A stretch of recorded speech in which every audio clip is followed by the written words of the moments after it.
How is everybody doing? Today is the last day, day number 28 of our husband's boot camp, and I hope it was a very enriching 28 days, a very uplifting 28 days, very motivating 28 days, inspiring 28 days, and 28 days that left you better off than you started. I want to end off with the following idea. The Gemara tells us that if somebody comes and tells you, Yagati velo matzati al tami, lo yagati umatzati al tami. If a person comes to you and he says, and it's talking about really the learning of Torah, but it means all spiritual matters, anything good in the world. If somebody comes to you and says, listen, I tried, I put my effort in, and I didn't succeed, don't believe him. And if a person comes to you and a person says, listen, I succeeded, and I didn't put my effort in, like I put no effort in and I succeeded, don't believe him. Now again, it's talking about the words of Torah. But if a person says, Yagati umatzati, if a person says, listen, I put my effort in and I succeeded, then you believe him. Meaning there's no such thing as having true success without putting in the work. There's got to be some sort of work put in. If there's no work put in, then you're not going to have success. Now, you could have success in business without putting work in. People threw $1,000 into a stock market and all of a sudden came up and they're billionaires today. It's very possible. It's not likely, but it's very possible. It's very possible not to have success and try very hard. You see people like that all the time. I mean, they're working and pushing and doing everything they could, but there's no success. They just can't find it. They're not blessed from heaven.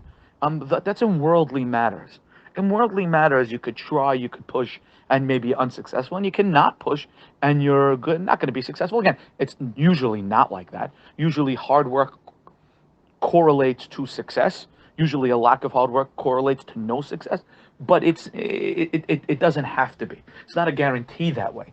But in spiritual matters, when you push, when you try, when you put in the effort, you're going to be successful. And if you don't put in the effort, you are not going to be successful.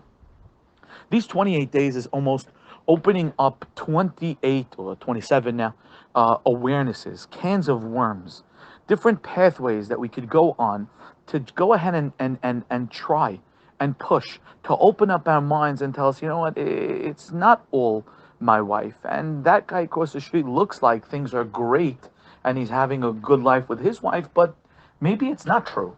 Maybe he really put in the effort. And if I put in the effort, I could be successful as well.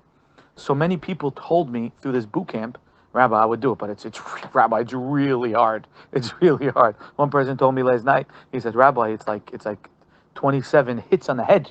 It's true. But nothing in life that was important, nothing in life that was important spiritually is gotten without hard work, without effort, without trying, without banging your head against the wall, holding yourself back, and really bearing down and doing it.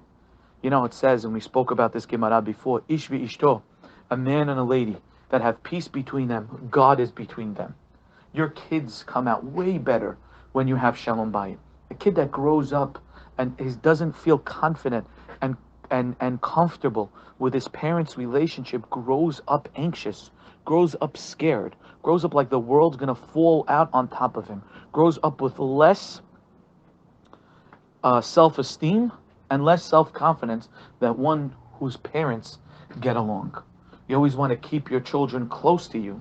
The greatest way to make your children always close to you is by making a warm and comfortable and cozy and peaceful environment in the house.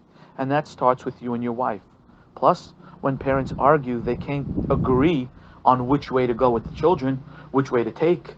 Hit him, yell at him, tell him no, leave him alone, buy him something, bribe him, call the teacher, don't call the teacher. All these issues that are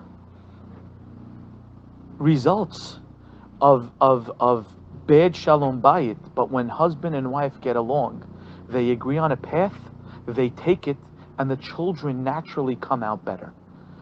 To have good children cannot be an easy thing. It's got to be hard. And that's why Yagati umatzati. You have to work, you have to put in your work, and then you'll be successful. To have a good home life, to have Hashem in your midst, Yagati umatzati. We started out and we spoke about the Gemara that tells us that a person is basically judged based on how he treats his wife. Did you imagine that? Here's a guy who goes to shul, he does everything right, everything perfectly. However, he was not a good husband. He ignored his wife, he didn't listen to his wife, he was unattentive, he didn't spend time with her. And the guy's not going to go to the next world? And that's certainly a possibility. Because you're judged based on how you treat the person closest to you. Therefore, it is hard work. To have shalom is difficult. It's not easy. But when you have it, you have something that nobody else has, and you have something that's really worth the hard work. You get Gan Eden on this earth. Our rabbis tell us, En keli mahazik beracha kemo shalom. There is no vessel that can contain blessing like peace. You could be a multimillionaire. If you don't have peace, you have nothing. But you could have nothing, and if you have peace, whatever you have, you're happy about. You love it, you enjoy. You love coming home. That is worth the hard work. So if there's one point to this voice note, and we spoke about this when we started off, this is work. This is hard work. But overall, this whole thing has been a journey, 28 days of pushing, of changing. This is difficult. Last night I spoke to a wonderful guy who told me, he said, Rabbi, I'm very upset. I said, why? He said, I called I had a hard day at work, I didn't eat anything. And I called my wife and I told my wife I wanted a certain soup. He said, when I got home, she made me a different soup. And I said, okay, so get over it.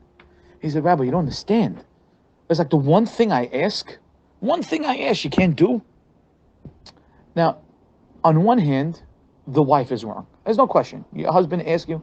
But on the other hand, masters of shalom, people who understand the value of shalom, don't let something as difficult as this. Now, for you and me, listening to it, that's a bowl of soup. Shut your mouth. Who cares? So she made you vegetable soup instead of chicken soup. Relax. It's not a big deal. But to that guy at that moment, that was big. And all of us put ourselves in that position where this is the biggest thing. And that's why it's hard work. It's hard work because it's self-control.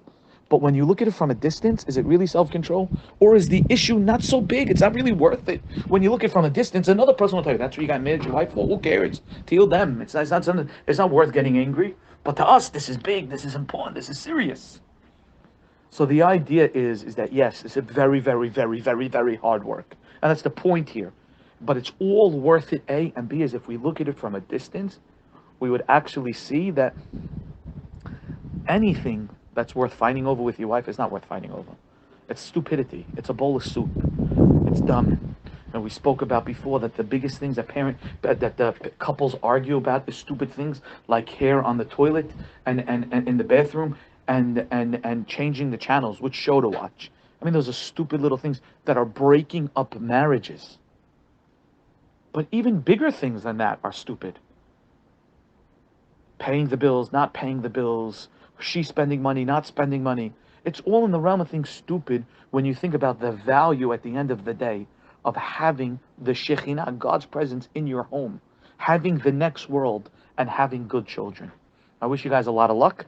We are going to start 2 other projects that are right now on the horizon. One that's being worked on now, which is going to be advertised either late this week or early next week, about being happy with your lot. We're going to work on a 9-day program on that. So we have a lot more things to come. Please give me your feedback. Let me know testimonials of how things worked out. And I wish you guys all good luck. Shalom and berachat.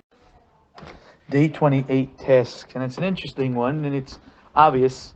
On day 1, we started out, and I said, make a list of all the things and places that you could have proven as a husband. Now, day 28 is make a list and see all the places that you did improve.